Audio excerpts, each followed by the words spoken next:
It's time for Dirty Story Night. Kicking off our sitcom round is Tulips. And I think you can guess what that means. She takes us across the pond for a nice little romp. I hope you enjoy her story. All right, my story is called Buckets of Fun. It's pronounced bouquet. Richard shuffled into the bedroom looking sheepish in black silk shorts, a fishnet top with white pudge bulging out through the holes, and gangly legs dangling from the bottom of the shorts. Covered right up to his knobbly knees in white socks. "Oh, Richard," Violet chided, "you're not really going to wear socks with your undies, are you?" "Why aren't I?" Richard gestured to his legs. "As far as I'm concerned, the less of me there is showing, the better. And you're wearing socks." Hyacinth fiddled with her garters. "I'm wearing silk stockings with delicate floral embroidery from the Hermes Fashion House in Paris, which perfectly matches my teddy, with built-in bustier of the same provenance, and coordinating delicate silk robe for convenient modesty.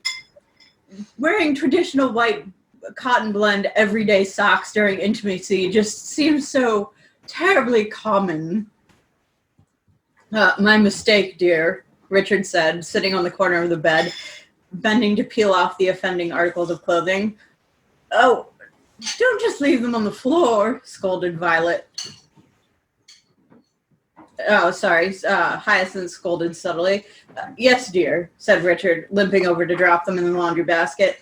There was a knock at the door. "Ooh," cooed Hyacinth. "I bet that's the postman with my package." Hyacinth wrapped the robe around herself and tied it at the waist before bustling off to answer the door. "Package for a Hyacinth bucket," said the postman, reading his clipboard as Hyacinth opened the door. "It's pronounced bouquet," sang Hyacinth. The postman gulped in surprise when he looked up to observe the scantily clad woman who had stepped part of the way out of the door to accept her package. "Right, bouquet," mimicked the postman. "Just sign here." Hyacinth signed, looking over the hefty plain cardboard box she accepted from the postman. "Ah, it's just perfect, just as discreet and inconspicuous as they said it would be," Hyacinth pronounced happily. "It's my delivery of fine vegan fur-covered handcuffs, ball gag, whip, and Earl Grey tea-flavored intimate lubricant. We're making a sex tape, just like Kimberly Kardashian. All the important American celebrities have sex tapes nowadays. That's nice, Mrs. Bucket. It's pronounced bouquet," Hyacinth called after the desperately fleeing postman. The phone rang while Hyacinth was happily unpacking her sex toys. "The Bouquet residence, lady of the house speaking," she chirped. "Oh, Violet, how are you, dear?" She covered the mouthpiece and yelled down the hallway. "It's my sister Violet, the one with the big house, swimming pool, sauna, room for a pony."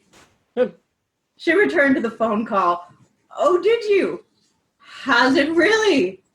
How's it now? Oh, how unusual. I expect that's why. I've got to go, dear. We're making our own sex tape today. I expect Richard's Viagra will be kicking in any minute now." Hyacinth returned to the kitchen to collect the box of toys while shouting down the hallway, "Bruce and Violet made their own sex tape. Maid Marian and Robin Hood sex tape. It's got over 2 million views on Pornhub. I expect because Bruce insisted on being Maid Marian." Arriving back in the bedroom with the toys, Hyacinth set to work, cuffing Richard to the bedpost. "Is this all really necessary?" he protested. "Well, no one wants to see a boring sex tape." "All right," he acquiesced, letting Hyacinth place the ball gag in his mouth. Hyacinth hefted her ample bosom and plopped down onto the bed, making sure everything was properly in view of the camera. She plucked Richard's limp phallus from his shorts and squirted it with the Earl Grey tea-flavored lubricant before pumping it with her fist to arouse his member. When it remained limp after a few moments, Hyacinth scolded, "Oh, Richard, do try to muster up a bit of enthusiasm." He jumped around the ball gag, taking his cock in her mouth. It briefly became hard, but went flaccid again very quickly. Richard, Hyacinth said, disappointed, did you take the little blue pill like I told you? Richard, I can't understand a word you say with that thing in your mouth. Richard looked pointedly at the handcuffs binding both of his wrists. Right. Hyacinth removed the gag. I'm finding it a bit difficult to maintain an erection with an audience, he explained.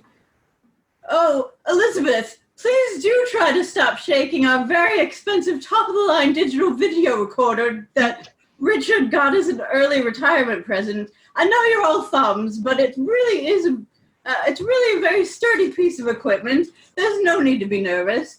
But you're bound to make our viewers nauseated jostling around like that. Yes, I'm so sorry, Hyacinth, said Elizabeth, fumbling and dropping the camera, startled as there was a knock at the door. Hyacinth dons her robe again to find her ragtag group of siblings standing on her doorstep. Finding the neighbors looking on, she quickly ushers them inside and shouts, "Just our film crew arriving! We're making a sex tape like Kimberly Kardashian!" A sex tape, snorts Onslow. Rose can probably help. I'm sure she's made dozens with her gentleman friends. I've tried, said Rose wistfully. They never let me record. They're always afraid their wives might find out. Onslow and I made a sex tape once, Daisy piped up. We did? When was this? Asked Onslow. Well, we got caught on CCTV that time. We shagged, or made love in the back seat of the car, parked behind the Marks and Spencer. Oh, right, remembered Onslow. Would have gotten away with it, too, if Onslow hadn't insisted on having a fag after. The security guard caught us in the few extra minutes you took, declared Daisy, poking Onslow with a finger in his undershirted chest only. You took up with a gay fellow, Richard questions. No, we're British, remember? Fags are cigarettes. Oh, right. Anyway, the guard wouldn't let me have the tape, but he decided not to call the police. He wouldn't let me, but he decided he wouldn't call the police. Daisy looked disappointed. We could always make another one. Daisy fluttered her eyelashes at Onslow. Onslow rolls his eyes in response. I've got a headache.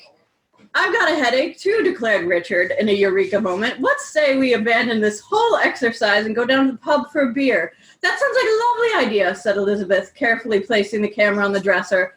Hyacinth huffed in disappointment. Oh, well, she pouted. At least there's always OnlyFans. It's All Been Done presents. Who's got the time?